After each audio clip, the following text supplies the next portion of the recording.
ആവർത്തന പുസ്തകം അധ്യായം 19. നിന്റെ ദൈവമായ യഹോവ നിനക്ക് തരുന്ന ദേശത്തിലെ ജാതികളെ നിന്റെ ദൈവമായ യഹോവ ഛേദിച്ചു കളയുകയും നീ അവരുടെ ദേശം അടക്കി അവരുടെ പട്ടണങ്ങളിലും വീടുകളിലും പാർക്കുകയും ചെയ്യുമ്പോൾ നിന്റെ ദൈവമായ യഹോവ നിനക്ക് അവകാശമായി തരുന്ന ദേശത്തിൽ 3 പട്ടണം വേർതിരിക്കണം. ആരെങ്കിലും കുല ചെയ്തു പോയാൽ അവിടേക്ക് ഓടിപ്പോകേണ്ടതിന് നീ ഒരു വഴി ഉണ്ടാക്കുകയും നിന്റെ ദൈവമായ യഹോവ നിനക്ക് അവകാശമായി തരുന്ന ദേശം 3 വിഭാഗിക്കുകയും വേണം. കൊല ചെയ്തിട്ട് അവിടേക്ക് ഓടിപ്പോയി ജീവനോട് ഇരിക്കേണ്ടുന്നവൻ്റെ സംഗതി എന്തെന്നാൽ, ഒരുത്തൻ പൂർവ്വദ്വേഷം കൂടാതെ അബദ്ധവശാൽ കൂട്ടുകാരനെ കൊന്നുപോയെങ്കിൽ എങ്ങനെയെന്നാൽ, മരം വെട്ടുവാൻ ഒരുത്തൻ കൂട്ടുകാരനോട് കൂടെ കാട്ടിൽ പോയി മരം വെട്ടുവാൻ കോടാലി ഓങ്ങുമ്പോൾ കോടാലി ഊരി തെറിച്ച് കൂട്ടുകാരന് കൊണ്ടിട്ട് അവൻ മരിച്ചുപോയാൽ, ഇങ്ങനെ കൊല ചെയ്തവനെ രക്തപ്രതികാരകൻ മനസ്സിൻ്റെ ഉഷ്ണത്തോടെ പിന്തുടർന്ന് വഴിയുടെ ദൂരം നിമിത്തം അവനെ പിടിച്ച് അവൻ്റെ ജീവനെ നശിപ്പിക്കാതിരിപ്പാൻ അവൻ ആ പട്ടണങ്ങളിൽ ഒന്നിൽ ഓടിപ്പോയി ജീവനോടിരിക്കണം. അവനോട് പൂർവ്വദ്വേഷമില്ലാതിരുന്നതുകൊണ്ട് മരണശിക്ഷയ്ക്ക് ഹേതുവില്ല.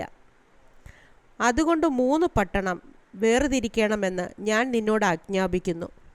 നിന്റെ ദൈവമായ യഹോവയെ നീ സ്നേഹിച്ച് എല്ലാ നാളും അവൻ്റെ വഴികളിൽ നടക്കുകയും ഞാൻ ഇന്ന് നിന്നോട് ആജ്ഞാപിക്കുന്ന ഈ സകല കൽപ്പനകളും ജാഗ്രതയോടെ പ്രമാണിക്കുകയും ചെയ്താൽ, നിന്റെ ദൈവമായ യഹോവ നിന്റെ പിതാക്കന്മാരോട് സത്യം ചെയ്തതുപോലെ നിന്റെ അതിർ വിശാലമാക്കി നിന്റെ പിതാക്കന്മാർക്ക് കൊടുക്കുമെന്ന് വാഗ്ദത്തം ചെയ്ത ദേശമൊക്കെയും നിനക്ക് തന്നാൽ, ഈ 3 പട്ടണങ്ങൾ കൂടാതെ വേറെയും 3 വേർതിരിക്കണം.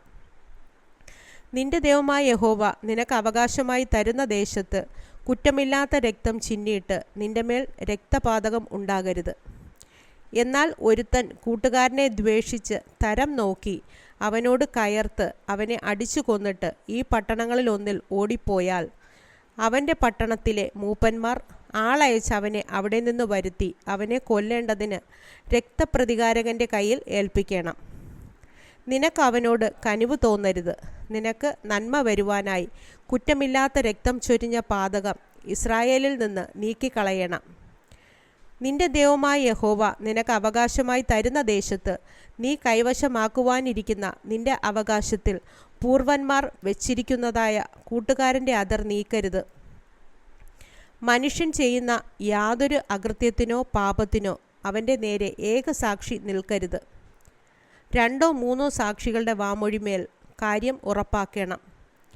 ഒരുത്തൻ്റെ നേരെ അകൃത്യം സാക്ഷീകരിപ്പാൻ ഒരു കള്ളസാക്ഷി അവന് വിരോധമായി എഴുന്നേറ്റാൽ, തമ്മിൽ വ്യവഹാരമുള്ള 2 പേരും യഹോവയുടെ സന്നിധിയിൽ അന്നുള്ള പുരോഹിതന്മാരുടെയും ന്യായാധിപന്മാരുടെയും മുമ്പാകെ നിൽക്കണം. ന്യായാധിപന്മാർ നല്ലവണ്ണം വിസ്താരം കഴിക്കണം. സാക്ഷി കള്ളസാക്ഷി എന്നും സഹോദരൻ്റെ നേരെ കള്ളസാക്ഷ്യം പറഞ്ഞു എന്നും കണ്ടാൽ, അവൻ സഹോദരന് വരുത്തുവാൻ നിരൂപിച്ചതുപോലെ നിങ്ങൾ അവനോട് ചെയ്യണം.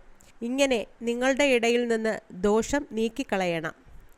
ഇനി നിങ്ങളുടെ ഇടയിൽ അതുപോലെയുള്ള ദോഷം നടക്കാതിരിക്കേണ്ടതിന് ശേഷമുള്ളവർ കേട്ട് ഭയപ്പെടേണം. നിനക്ക് കനിവ് തോന്നരുത്.